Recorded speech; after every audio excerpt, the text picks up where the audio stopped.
Inilah syarat pertama jikalau satu hamba ingin ketemu sejatine Allah, yaitu alladzi asra bi'abdihi lailan, zat yang suci yang ada di dalam diri jenengan. Pertama, fal ya'mal amalan sholihan, perilaku hati yang berakhlak kepada Allah. Ini yang disebut hablum minallah. Apa? Nggak boleh merampas kudrat Allah. Nggak boleh kita manusia merasa kuat.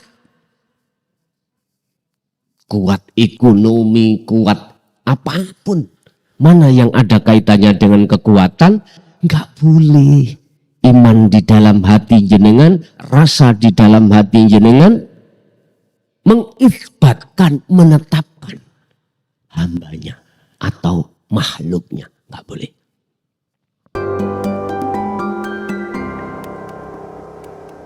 Man arafa nafsahu faqad arafa rabbahu. Barang siapa mengenal dirinya, maka ia akan mengenal Tuhannya. Malam hari ini Allah nadirake kita saged kekempalan ta'aruf silaturahim dalam rangka ta'lim muta'alim, yang untuk malam hari ini kita akan membahas siapa di balik kita semua. Fil insani syai'un khafiyun wa huwa wujudullah. Ini kalau kami ringkas,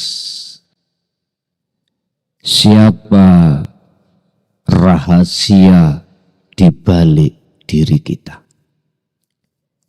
Tak jawab sebagai kesimpulan, wa huwa wujudullah subhanahu wa ta'ala.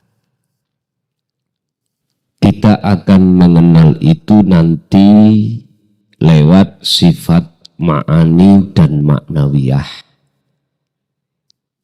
yang pada malam hari ini jatuh. Kita akan membahas sifat wajibnya Allah di dalam diri manusia yang terbagi menjadi 4. Kemarin sudah kita bahas sifat nafsiyah. Ada di sifat wujud. Salbiyah ada di 5 sifat. Qidam baqo, mukhalafatul lil khawadis, qiyamuhu binafsihi wahdaniyah. Untuk malam hari ini kita akan membahas tentang sifat ma'ani dan maknawiyah. Apa sifat ma'ani? Itulah status. Sifat ma'ani di dalamnya ada 7. Qudrat, iradah, ilmu, haya, sama, basar, kalam. Artinya objek. Umpama si A punya keahlian sebagai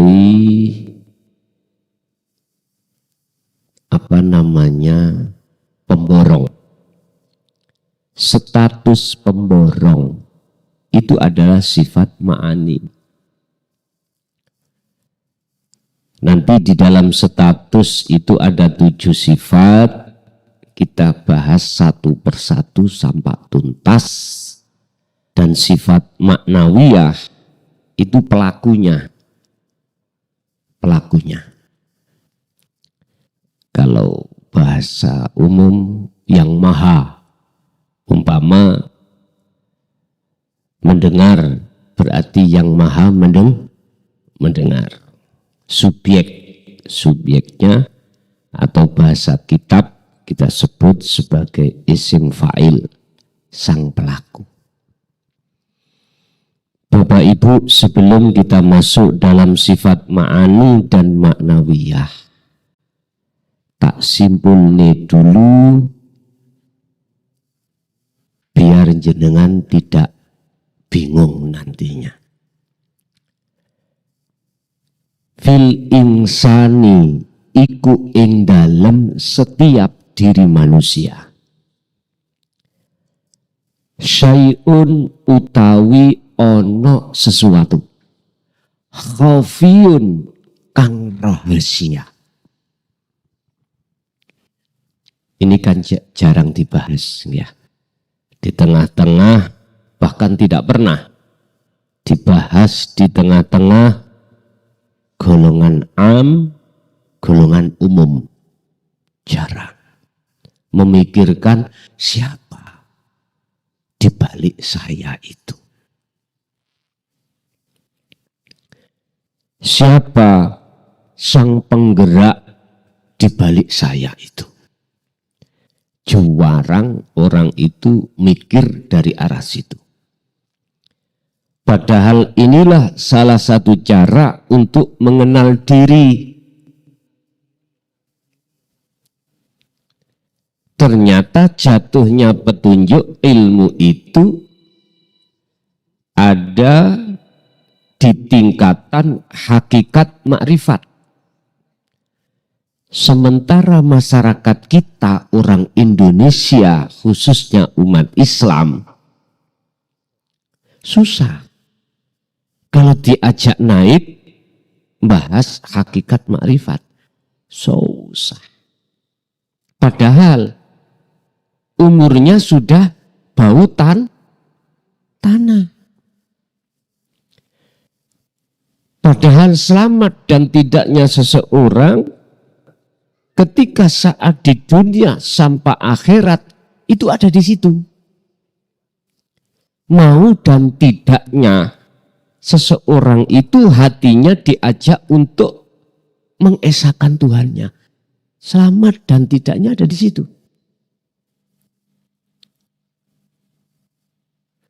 Mengapa demikian Bapak Ibu? Di tengah masyarakat kita enggan untuk diajak seperti itu, apa sebabnya? Sederhana. Karena kita sebagai manusia, hati kita telah mendengarkan seruan nafsu. Satu sisi kita tidak mau tahu seruan Tuhan kita. Apa seruan nafsu? Menjadikan kehidupan, keindahan dunia terasa nikmat dan terasa kekal. Wa zuyyina linnasi hubbus syahawah. Niki Quran niki. Nafsu itu menjadikan kehidupan duniawiyah ini terasa kekal, terasa indah. Sehingga dengan begitu kita terbuai dengan bisikan-bisikan yang nafsu berikan terhadap kita. Inna nafsa la amaratum bisu. Jatuhnya akhirnya hati kita tidak mengenal diri kita. Siapa diri? Bukan diri jasmani loh Pak nggih. Bukan. Kalau diri jasmani si A, si B, si C bawa KTP sudah tahu. Oh ini namanya, oh ini alamatnya, begitu seterusnya. Padahal yang kami maksud jati diri itu dibalik rahasia diri manusia. Man arafa nafsahu faqad arafa rabbahu. Siapa yang tahu jati dirinya itu siapa? Artinya sudah tahu rahasia dibalik dirinya itu siapa? Ya faqad arafa rabbahu. Mongko yakti teman-teman betul-betul dia kenal Tuhannya. Terus apa kaitannya antara Tuhannya dengan diri? Nah ini nanti akan kita bedah lewat sifat ma'ani dan maknawiyah. Bapak Ibu, oleh karena kita sebagai manusia itu terbuai dengan janji-janji nafsu dalam diri kita, kita akan lupa sejarah bahwasanya kita pernah dalam kondisi fitrah, artinya selalu mendengarkan seruan Allah. Kapan itu masanya? Ketika kita sebelum ruh ditiupkan ke jasad, sampai ruh itu masuk di dalam zona dewasa atau bahasa kitab disebut akil balik. Ini masa fitrah. Ketika masa akil balik atau masa dewasa kita laki dan perempuan jasad ini, otomatis ruh kita harus melewati satu proses yang disebut sebagai proses kekotoran. Dikatakan kotor karena hati kita mengikuti seruan hawa nafsu. Kalau kita bicara hawa nafsu atau iblis itu yang mana sih? Lagi itu toh, si uangan-angan, ndak si ono sungune jare. Bukan. Allah katakan dalam surah Al-Baqarah ayat 208, innahu lakum aduwwum mubin. Wujudnya itu nyoto.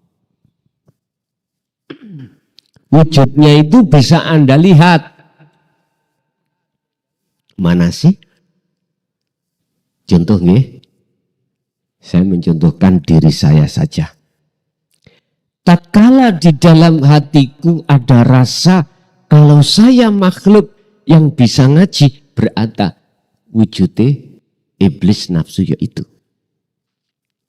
Secara batin takholi di dalam hatiku ngakoni ingsun makhluk. Secara dohir nyotone yang itu niki, ya iki perejengane iblis ya iki. Paham ya? Mengapa kok digambarkan di gambar-gambar iblis itu gambarane wah menakutkan lagi tidak? Ulaika kal an'am balhum adhal. Iku sifat karakter. Sebetulnya sifat karakter. Pak nyun sewu. Iblis iku sa'alim alime malaikat Pak. Yang disebut Ajazil. Sebelum Allah menterjadikan Nabiullah Adam, iblis itu sa'alim alime piro-piro malaikat. Bahkan manusia nggak akan pernah bisa mengungguli alime iblis. Corok ketaatane Pak, ibadai, wah disebut ahli ibadah paling notok. Tapi ketika saat Allah menciptakan Nabiullah Adam, disitulah jatuhnya status Ajazil itu. Akhirnya Allah sebut sebagai al-iblisu. Dikatakan al-iblisu karena apa? Tertutup. Hatinya tertutup oleh takabur, merasa lebih baik, merasa lebih mulia, lebih bagus daripada orang lain. Sumber persoalannya karena saya merasa aku yang berilmu. Itu karena Ajazil merasa, karena dirinya merasa yang berilmu, merasa yang bisa ibadah. Jatuhnya ada di situ sudah. Oleh sebab itu, mari kita kenali diri ini di belakang diri kita. Khofiyun itu siapa? Bon. Kita masuk pada sifat ma'ani.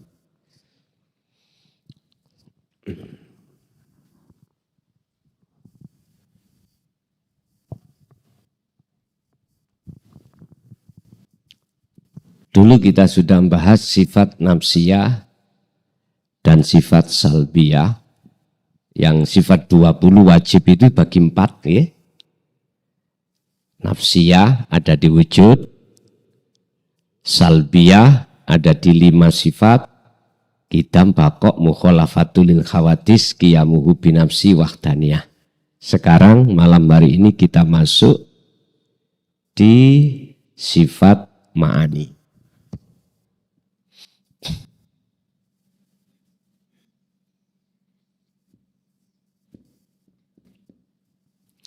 Sifat ma'ani terbagi menjadi 7.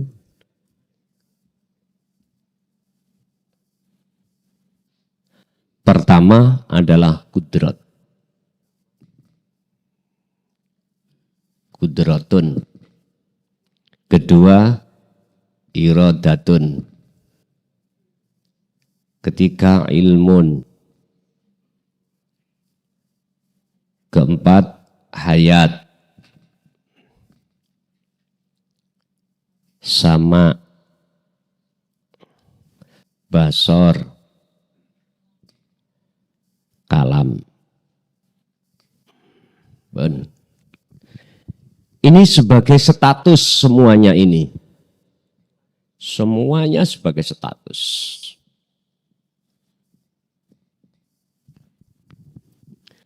Kudrat, kekuatan. Kekuatan dalam hal apapun. Ternyata tidak kita sadari. Kita kuat belajar berakal. Kita kuat berjalan, berdiri, ruku, sujud, duduk, bekerja, apapun.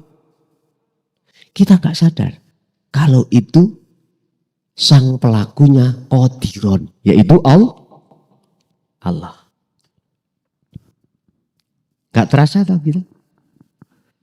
Karena kita belum kenal diri. Inilah yang kumaksud syai'un khafiyun. Di dalam diri semua manusia itu ada sesuatu yang rahasia. Siapa yang tahu rahasia ini, dia dikatakan orang yang tahu jati diri.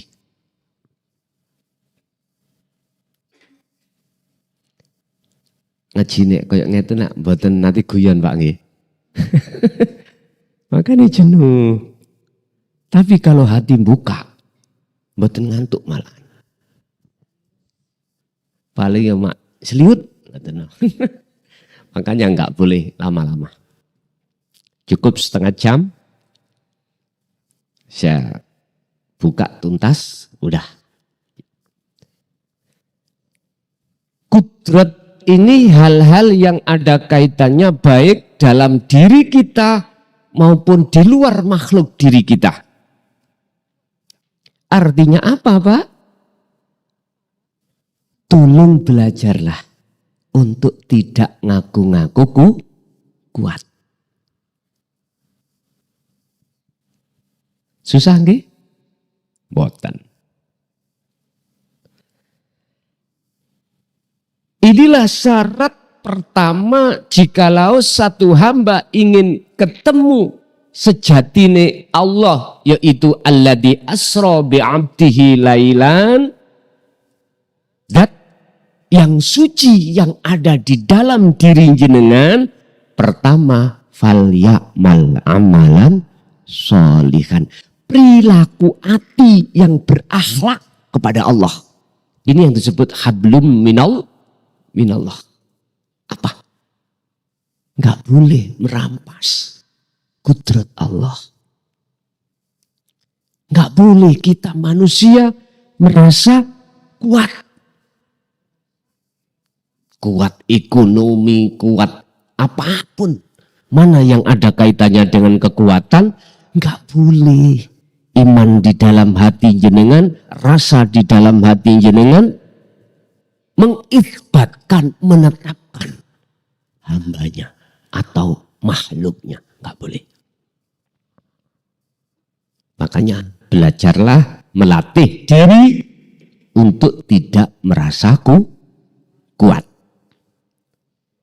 Kalau jenengan sudah terbiasa untuk melatih diri lewat sifat kudrot, maka secara otomatis sampean titeni. Kalau nggak cocok dengan apa yang kuucapkan sebagai risalah setiap rasul yang wajib disampaikan, sampean antem sandal dulu. Saya mau Jokerto, golek sandal bekas ya. Betom ngojo tapu ono raiku. Dan atau nama Jokerto Kedangon.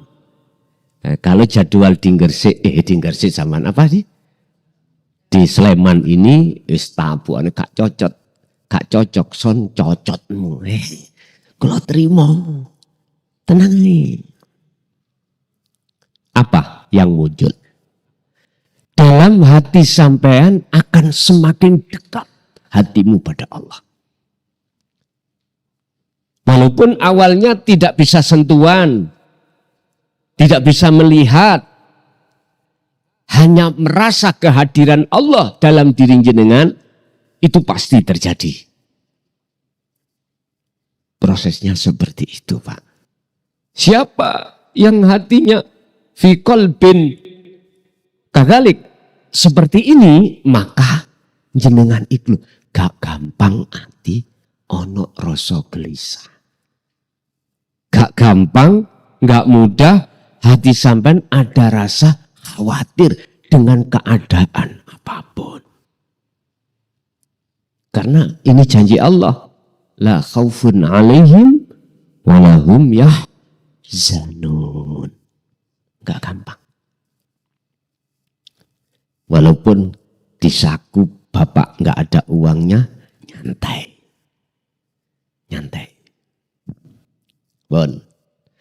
Kedua adalah iradah. Sifat, karakter, status dalam setiap diri manusia mesti ada keinginan, kehendak. Kata contoh, jenengan sebelum sampai di sini kan di rumah ada keinginan. Oh iya, wayai ngaji. Statusnya mergae saya tadi, statusnya malam hari ini di Jogja. Budal. Jenengan mau dahar, mesti ada hati, ada status, keinginan dahar. Apapun. Kehendak apapun, baik kehendak itu ditengarai, munggu hukum syariat pantas atau enggak pantas atau enggak pantas, kehendak ini enggak boleh jenengan akui kehendak jenengan sebagai makhluk. Iki kalau dikatakan berakhlak loh ya. Kehendak yang ada dalam hati jenengan wajib sampai sucikan terlebih dahulu bila mana Anda ingin betul-betul jenengan bisa bertemu Allah lewat sifat iradah atau kehendak. Leteng mriku nanti mboten ngebleng. Lah ngoten nggih. Kadung merasa kehadiran Allah yang punya status. Wis pun dipikir masalah itu. Sing jelas nyaman. Nyaman niku apa toh? Damai. Anteng mana. Kehendak apapun. Makanya jikalau jenengan ingin menghendaki sesuatu dan Anda ingin dikatakan hamba yang betul-betul mendengarkan seruan Allah, tetapkan kehendak itu kehendak aku Allahnya itu. Ilmu yang ketiga apa? Melihat. mengetahui. Sama niki alim. Orangnya namanya mu'alim. Alim. Ngerti tentang ilmu apapun. Apapun. Nah, sifat ilmu ini, ingat, dijadikan kesempatan hidupnya nafsu dalam diri kita untuk supaya kita merasa kitalah yang berilmu. Kitalah yang berilmu. Makanya saya sering katakan ini terhadap saudara-saudara saya yang ketepatan di dalam dirinya ada status alim. Entah alim ilmu agama atau alim ilmu umum atau ilmu yang lainnya. Biar jenengan iki punya tata krama dan akhirnya belajar untuk mengenal diri, maka sesungguhnya janganlah kau akui status alim itu. Jadi kalau mau, nafsu nggak mau Pak, gini nih nggak mau nafsu itu, melarang kita untuk melepaskan sifat ilmu, justru disuruh untuk membawa terus. Padahal Allah katakan termasuk salah satu sifatku yang tidak boleh ada pada selain diriku adalah ilmu. Sebab orang Pak kalau sudah merasa berilmu, alim, ujung-ujungnya apa? Ingin dihormati. Nggih mboten? Nggih. Karena beban. Karena beban. Jadi hati ada beban nafsu masuk di dalam sifat ilmu. Ini bisa akan lepas kita dari jeratan nafsu lewat sifat ilmu. Anda harus meditasi. Mulai kudrat irodat ilmu harus meditasi. Sering meditasi. Sering khalwat. Sering uzlah. Sering hati berdiam diri. Untuk merasakan dan menetapkan sekaligus sedoyo. Semua apa yang terjadi di balik kita itu adalah hidup sejati. Itulah Allah Subhanahu wa ta'ala.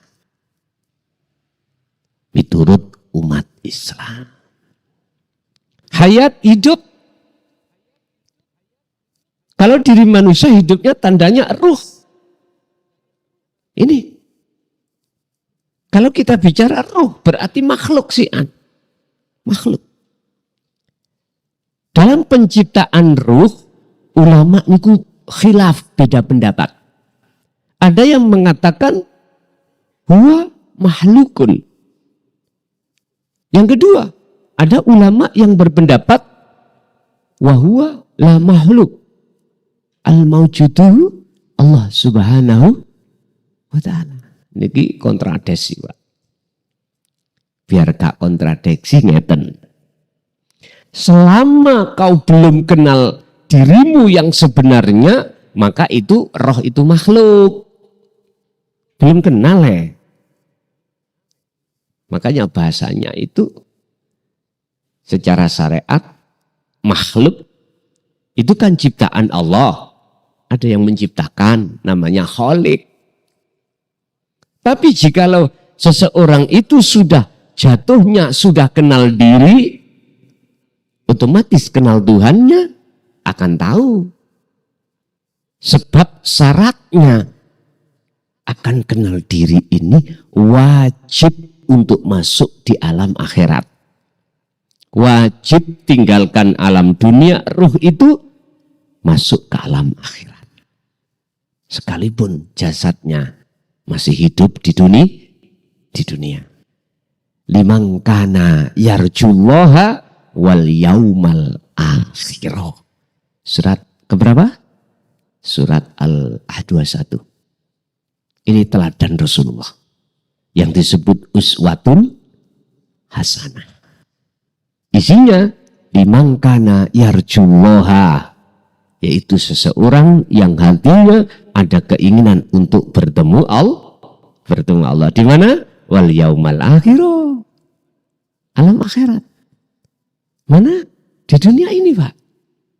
Makanya kalau ruh itu betul-betul dikatakan sudah masuk di alam ahad atau alam akhirah, ruh itu nama nggak ada, fana sudah hilang. Karena yang ada di alam ahad hanyalah ana, innani, anallah. Sesungguhnya aku iki adalah Allah. Bingung? Ya bingung sih. Wong kula pingin ya bingung. Mboten napa-napa, itu prosesnya memang. Anda tidak akan pernah mengatakan itu sulit atau bingung manakala jenengan iku estu betul-betul selalu mau mengasah apa yang kusebut khulwat tadi. Seringlah berdiam diri dan hatimu merasakan siapa di balik diriku sesungguhnya. Ternyata jawabannya adalah Allah Subhanahu wa ta'ala. Berarti hidup itu sifat status. Berarti makhluk siapapun nggak ada punya sifat wajib hidup. Nggak ada, nggak boleh. Bahasa sederhana di dalam proses syariat, kita manusia hidup sebab dihidupi oleh Allah. Ya. Tapi jangan dimaksud kita itu punya hak hidup. Sifat hidup nggak punya. Makanya roh itu harus tiada. Nama roh itu harus tiada. Harus tidak ada di dalam benak hati jenengan. Kalau kita bicara hidup loh ya. Lah, yang hidup itu siapa? Laisa kamislihi syai'un. Yang kita sebut sebagai Allah namanya. Aslinya sesuatu yang rahasia. Dan itu jangan kau jadikan rahasia. Udah. Hayat, lalu basor. Enggak. Sama. Sama adalah mendengar. Jenengan bisa mendengarkan suara A, B, C, jenis apapun. Itu seakan-akan kita sebetulnya yang mendengar. Kita sebagai makhluk. Kalau kita merasa kita sebagai makhluk yang bisa mendengar, berarti hati kita tidak ada akhlak kepada Allah. Karena ini jelas sifat wajib itu hanya milik Allah. Kita manusia kebanyakan ngaku-ngaku. Karena dorongan nafsu. Memang nafsu seperti itu, Pak, Bu. Coba dilihat di dalam surat Al-Hijr. Ayat 38, 39, 40. Ini proses terjadinya nafsu itu diperbolehkan menjerumuskan kita lewat sifat sama. Itu menyebutnya adalah iblis. Beliau berkata, "Ya Rob, Tuhanku, berhubung saya sudah jenengan cap sebagai makhluk yang terlaknat, tolong izinkan dua hal. Saya minta rekom dua hal. Pertama, niki ucapane iblis iki sebelum Nabi Adam diusir dari surga ke dunia. Ini ucapan nafsu dalam diri jenengan sebelum kita itu masuk di alam dewasa. masa dewasa? Belum. Apa 2 rekom itu? Pertama, janganlah aku jenengan bunuh sampai hari kiamat tiba. Nafsu. Janganlah aku pisahkan dengan si A selama si A ini belum meninggalkan dunia. Ini Pak. Alhaakumut takatsur hatta zurumul maqabir. Barulah ini terpisah. Kalau sudah mati baru terpisah. Yang kedua, izinkanlah kami untuk menjerumuskan dan menyesatkan Adam dan seluruh anak putu Adam. Apa jawabannya Allah? Silakan.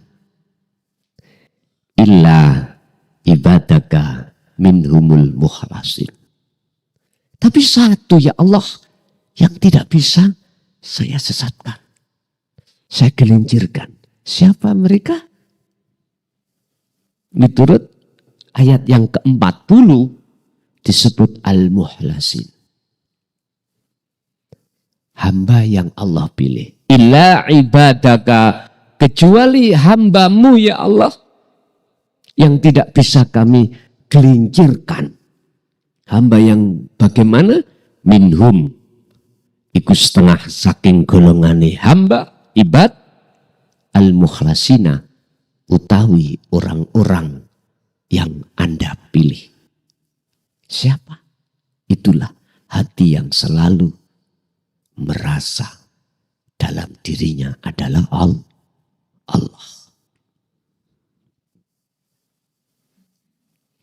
Dan atau itulah hamba yang hatinya merasa segala hal apapun yang terjadi sebagai pelaku, aktornya adalah Allah Subhanahu wa ta'ala. Ini enggak diucap di lisan ya, tapi dirasa di dalam hati.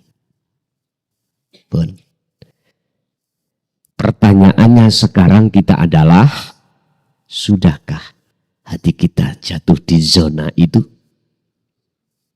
Kalau sudah, jenenganlah hamba yang Allah pilih. Jadinya jawabannya ada di surah Yunus ayat 62-63. Di situ dikatakan, itulah kekasihku. Dan juga dijawab dalam surat Ali Imran ayat 31. Fattabi'uni yuhbibkumullah. Itulah sebetulnya orang yang mengikuti setia ajaran risalah Rasulullah, para utusannya, yang mengikutinya dengan setia. Itu.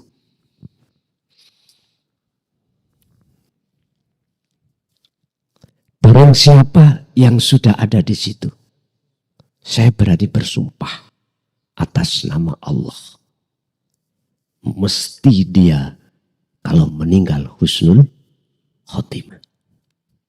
Itu mesti. Sebab mengapa saya berani bersumpah? Karena jawaban ada di surah Al-Isra ayat 72. Barang siapa ketika saat di dunia hatinya sudah tidak buta lagi pada Allah, dia tidak akan buta. Cuman ayatnya ini saya ambil mafhum mukhalafahnya, kebalikannya. Kebalikan maksud ayat di situ. Sebab maksud ayat di situ adalah barang siapa di dunia dia kok masih buta, tidak tahu di balik dirinya siapa. Berarti dikatakan buta kepada Allah. Di akhirat pun juga begitu. Ya sudah. Satu ayat bermakna ganda. Itu tadi Al-Isra ayat 72.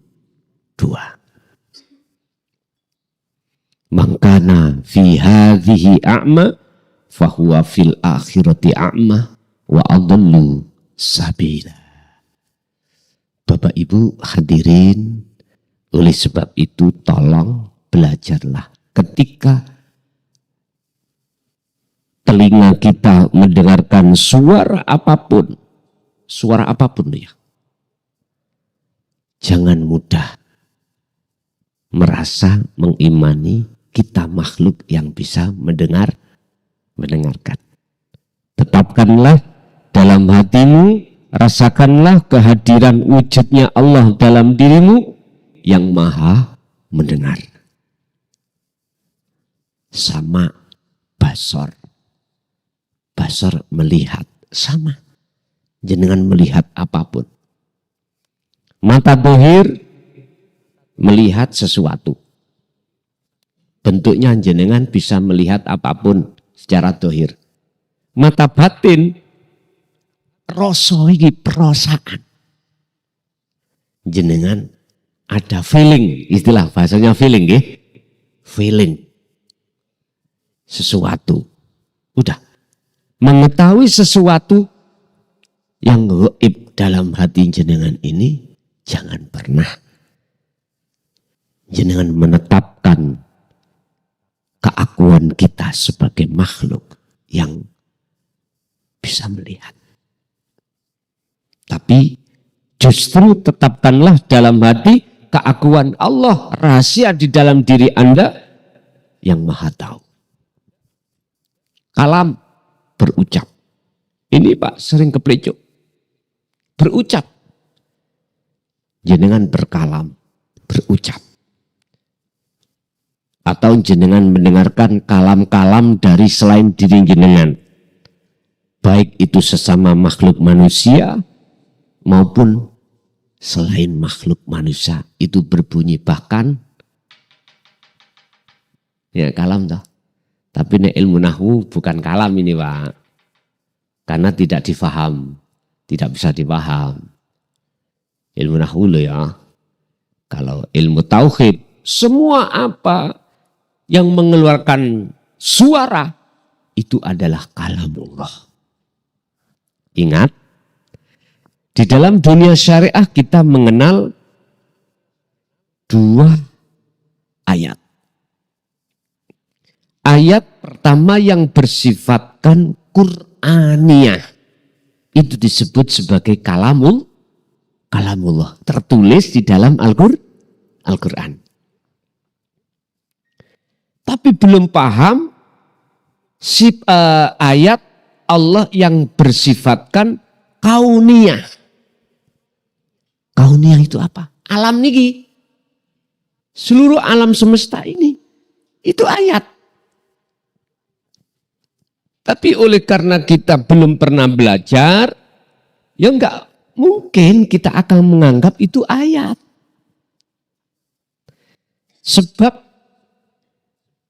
kita hanya menganggap yang disebut kalamullah, ayat-ayat Allah, firman-firman Allah khusus yang ada di Al-Quran yang disebut Qur'aniyah.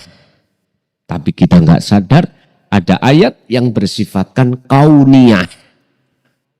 Dua ayat ini Pak mempunyai ayat tunggal sama-sama yang disebut ayat yang tersirat.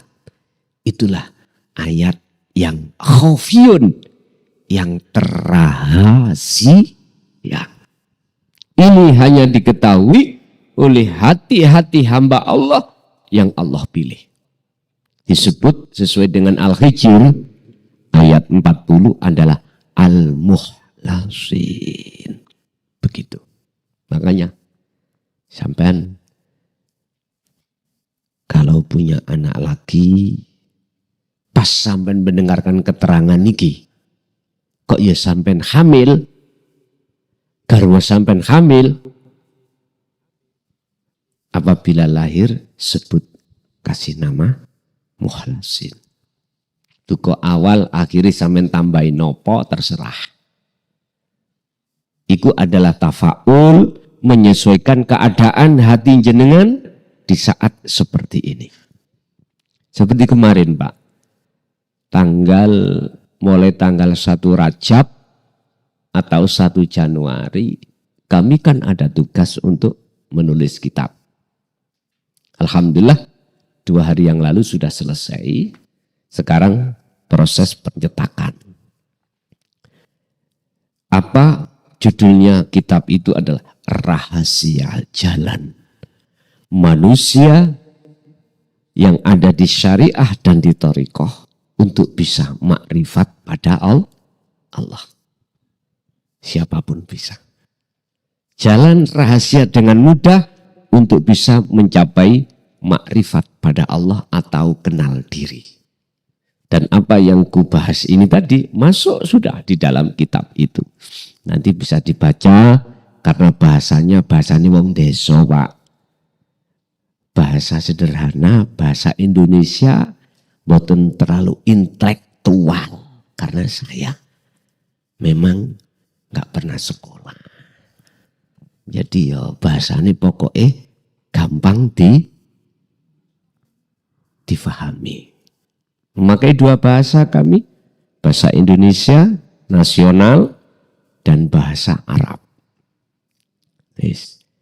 Ini nanti insya Allah Hamin 2 puasa atau 3 mudah-mudahan sudah ada di pondok kitabnya itu. Ini kan masih proses pencetakan. Pertama saya mencetak pesan 1000 buku.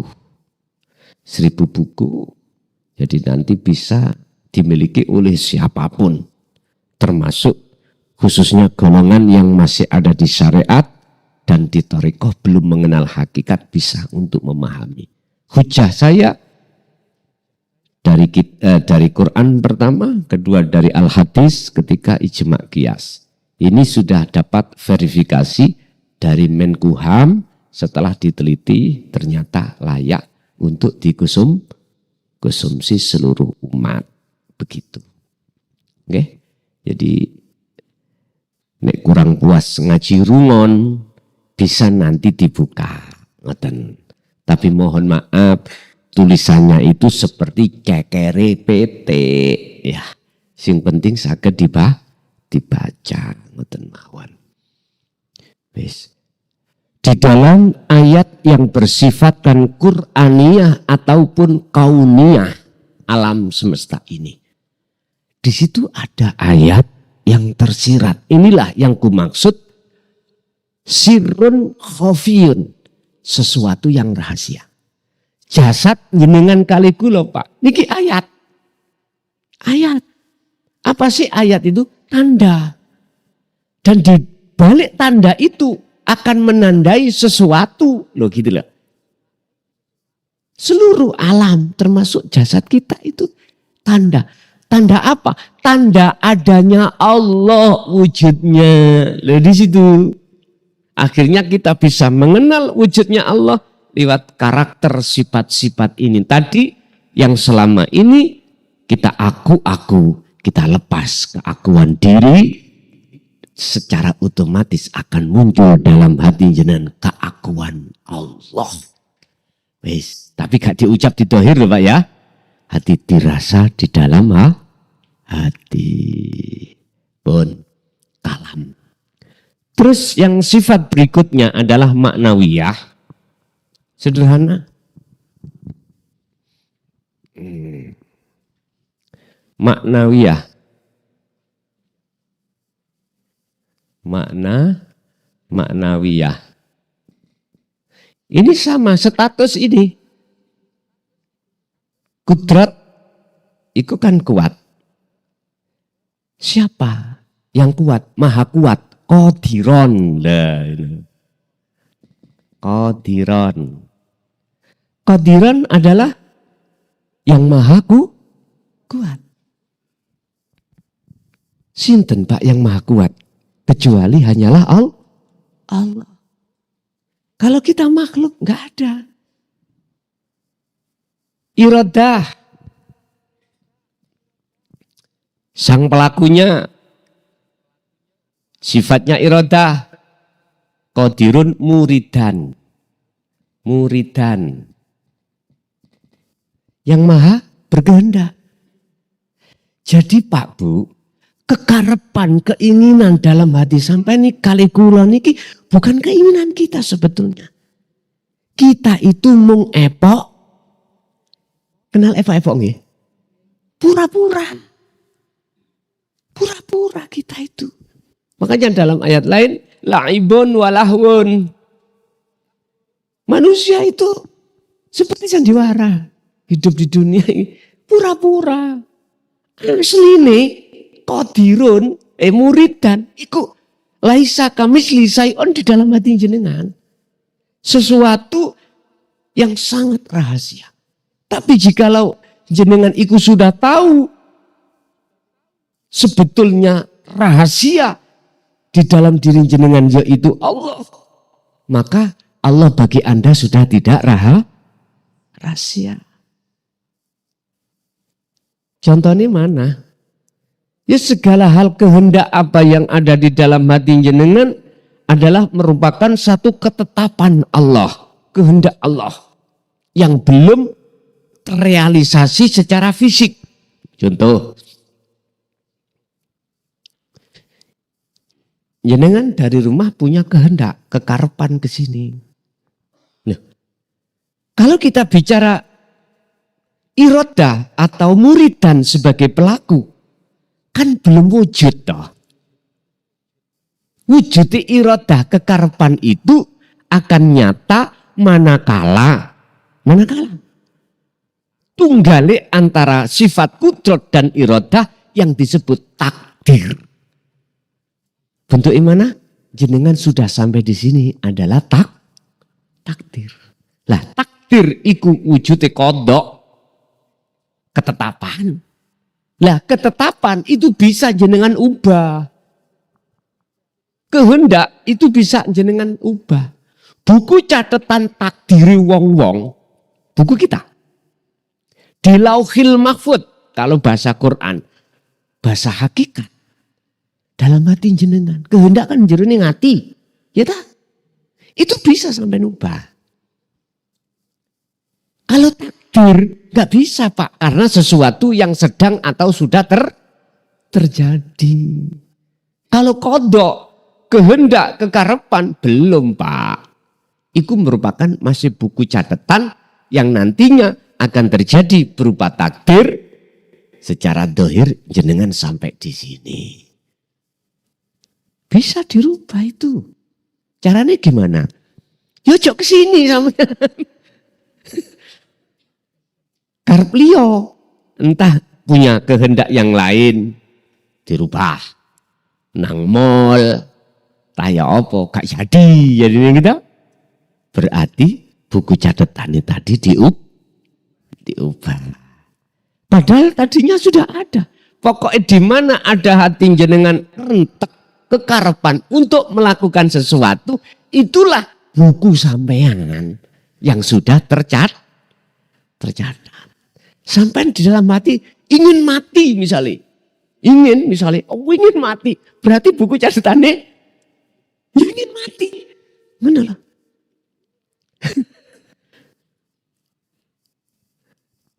Berarti buku catatannya wis kepingin mati. Makanya sampai kan di tengah-tengah orang Jawa kan gini. Kadang-kadang orang tua kita sebelum meninggal entah 7 hari entah apa. Ngomongnya itu sudah ngelinduran iku biasanya. Oh bener dek winginan ngomong ini gak kerasa nek arepe mati gak ero aku. Nah itu berarti keinginan sudah ada di dalam hati. Iku khusus bagi orang-orang yang hatinya sudah dekat pada Allah akan tahu. Moro muncul. Makanya jenengan nek dalam hati ada keinginan ingin mati berarti ya wis dekat. Berarti wis dekat. Nek catatane Pak dari sebelum zaman azali sudah ada. Untuk mengatakan dekat dan tidaknya dilihat dalam hati jenengan ada keinginan atau belum. Kalau sudah berarti sudah dekat. Ya siap-siap baik. Tapi tidak ada semua orang itu dalam hati keinginan mati kecuali dia sudah masuk 40 hari, 21 hari, 7 hari, bahkan 3 hari. Ngomongin kaya enteng. Bon, Bapak Ibu hadirin jamaah rahimakumullah. Selanjutnya berarti apa? Kekarepan iku pun diakui kekarepan jenengan. Ngoten. Iku etika untuk mengenal diri. Ilmu, aliman.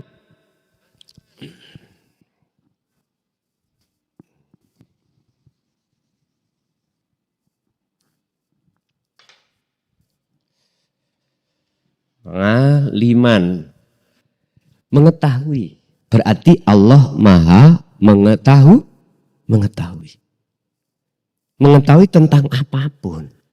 Apakah secara dohir ataupun batin. Dohir berarti jenengan mengetahui apapun ilmu-ilmu berkenaan dengan ilmu syariah atau ilmu batin berarti ilmu hakikat. Kefahaman jenengan dalam ilmu itu wajib tidak boleh diakui.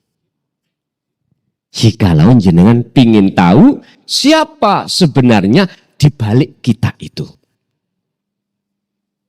Siapa aktor sebenarnya itu. Bon. Hayat, hidup. Hayan. Hidup. Berarti mana yang disebut maha hidup? Yaitu sesuatu yang tidak mengenal mati. Manusia mati mboten? Mati. Mboten kekal toh? Sampeyan tak jak ngaji bingung. Mengapa di dalam Al-Qur'an surga itu kekal? Padahal makhluk. Khalidina fiha abadan. Terus lagi, mengapa besok di akhirat neraka itu padahal itu makhluk.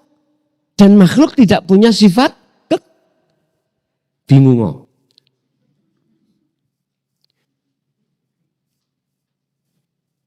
Sifat wajib Allah itu sifat yang tidak boleh dimiliki oleh makhluk siapapun dan apapun. Nek siapapun berarti yang bernyawa, berakal manusia. Nek apapun tidak bernyawa atau tidak berakal. Jannah, surga, neraka, bahasanya adalah apapun. Kalau di dalam dunia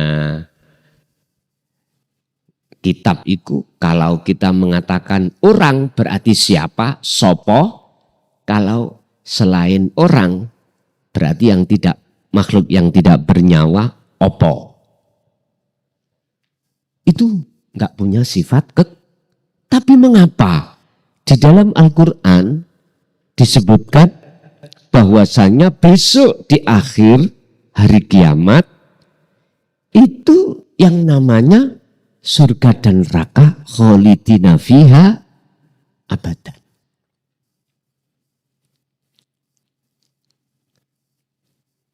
Padahal katanya sifat bakok kekal itu hanya milik Allah. Jenengan akan bingung manakala belum kenal siapa diri panjenengan. Siapa di balik diri kita. Selalu akan bingung.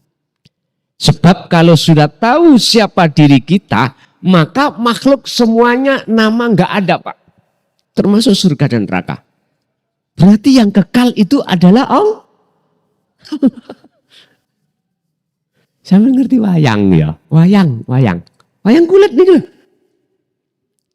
Pak Dalang nek mantun dalang, setelah dalang, wayang itu ada dua kelompok, siji negara Ngamarta, loro negara Ngastino. Artinya ada yang di poros baik, di jalur baik kanan, ada yang di jalur kiri poros semuanya masuk pundi. Kotak nggih? Nggih, leres.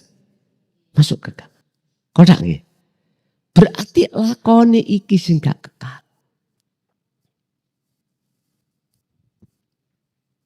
Mengapa enggak kekal? Karena kita masih mengatakan bahwasannya selain Allah itu wujud. Ini persoalannya. Coba nama makhluk hilangkan kewujudannya di dalam hati jenengan. Coba. Nanti yang wujud itu siapa? Nah, mohon maaf nek sik bingung nggih, seprone sing akeh. Kula bukan berarti membuletkan ilmu mboten, justru saya berupaya bagaimana jenengan iki paham.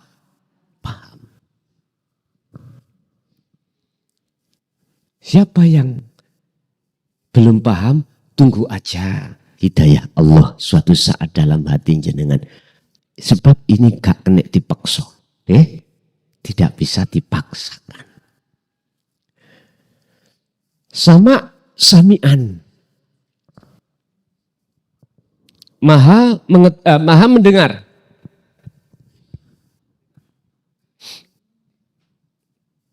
Sami'an, maha mendengar.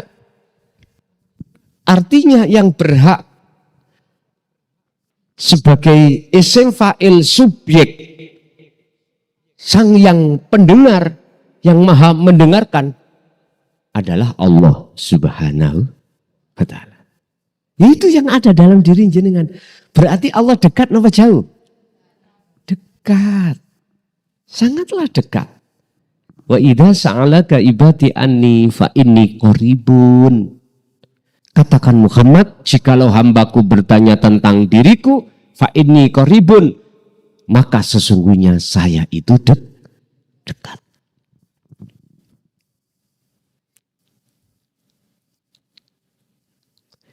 Gajah ada di pelupuk mata, malah gak ketenggak, gak kelihatan.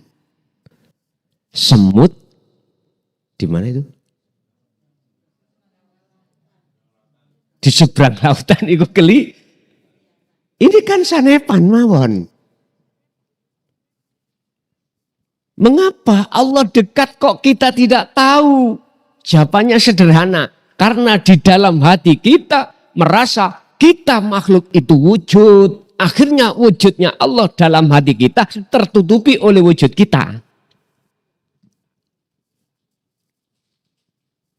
Caranya ya hilang wujud panjenengan. Fanakanlah. Caranya itu tadi. Seringlah berkholwat hati, berdiam diri, merasakan kehadiran Allah. Allah tahu nanti. Ustaz, sampai di masalah gede ini opo, tak jamin selesai. Nek sampean mau melakukan hal yang seperti ini, merasakan kehadiran Allah dalam setiap saat dan waktu. Karena ada ayatnya saya ngomong gini. Surat At-Tolak ayat 3. Coba buka. Wa may yatawakkal 'alallah fahuwa hasbuhu. Barang siapa yang menyerahkan diri semuanya ke hadirat Allah dalam segala masalah apapun, maka fahuwa hasbuhu. Allah cukupi. Allah selesaikan. Karena dalam diri jenengan sudah tidak merasa makhluknya itu yang berperan sebagai aktor sudah tidak ada. Anda sudah tidak ada. Sudah tidak mengakui jenengan yang maha mendengar atau maha melihat, bahkan maha berkata kalam. Basar, maha melihat, basiron, mutakaliman, maha berbicara. Itu lepas semuanya. Pertanyaannya, kira-kira mau enggak hati sampean diajak masuk untuk ketemu sang yang rahasia di dalam diri jenengan? Ingat, nafsu tidak akan pernah mau. Ini jikalau tidak dari diri jenengan atas dasar pertolongan hidayah Allah, siapapun kita tidak akan pernah bisa, Pak. Berarti bisanya masuk karena Allah. Ramadan kami ngaji dimanapun saya tutup. Karena Ramadan saya fokus di pondok sendiri. Yang kami bahas adalah dasar tauhid sampai jenengan bisa bertemu Allah. Mungkin 15 hari, mungkin juga 20 hari, mungkin bahkan 11 hari. Hal itu relatif aja seperti tahun kemarin. Lah ini saya peruntukkan bagi semua pemula. Lah untuk tahun 2025 spektakuler, tidak seperti tahun-tahun dulu mulai tahun 2013 insya Allah. Itu ngaji rungon, tidak ngadep kitab boten. Lah untuk besok ini ngadep kitab. Jadi setiap santri sing mondok Ramadan itu ngadep kitab. Kalau kitab yang kami tulis itu sudah selesai tercetak, kalau Menkumhamnya sudah selesai Pak, langsung hari kemarin itu langsung beliau jadikan 1000. Nanti diperkirakan H-2, H-3 itu diupayakan sudah selesai. Pas Ramadan, malam 1 Ramadan, berarti kalau melihat penanggalan 1 Ramadan itu jatuh 1 Maret. Berarti ngajinya dimulai malam 1 Maret. Malam Ramadan langsung saya mulai. Disinilah nanti jenengan tidak hanya ngaji secara rungon, tapi bisa langsung melihat kitab hadis sesuai dengan kitabnya. Kitabnya ya juga bahasa Indonesia, juga bahasa Arab. Sing ada basis pondok, boleh bisa untuk dari sisi Arabnya monggo. Bon, jadi siapapun dari agama manapun boleh untuk mengikuti. Tidak harus agama Islam. Enggak. Lah, paling tidak sampean terserah ikuti, ada beberapa versi. Ada versi bermukim, silahkan, kami pun sudah menyiapkan baik pondok putra maupun pondok putri, tapi terbatas Pak Bu ya. Terbatas, sementara waktu terbatas. Bisa jadi duduk, tahun duduk nggih, apa ya? Apa namanya duduk itu? PP waktu ngaji ke majelis, setelah itu pulang. Dan atau lebih ringan lewat live langsung dari rumah. Disimak dari rumah malah penak. Jadi kitab yang jumlah 1000 ini terbatas loh Pak Bu, terbatas sekali. Tapi rencana kami juga nanti akan saya gandakan lagi juga. Cuman sementara kami masih bisa mampu untuk mencetak 1000. Khususnya nanti yang ada di pondok, di luar pondok, monggo silakan. Kalau nanti pihak pencetak sanggup untuk berjalan terus untuk mencetak, monggo. Jamaah sendiri yang mencetak. Pun kesimpulan, mulai sifat ma'ani dan maknawiyah, tolong lepaskanlah rasa keakuan diri sebagai makhluk yang berperan, sebagai makhluk yang mendengar dan seterusnya. Lalu di situ secara otomatis nanti akan muncul keakuan diri siapa? Diri Allah yang sebenarnya. Itulah yang disebut syai'un khafiyun. Di belakang seluruh makhluk itu ada sesuatu yang rahasia. Dikatakan rahasia karena kita banyak manusia yang tidak tahu.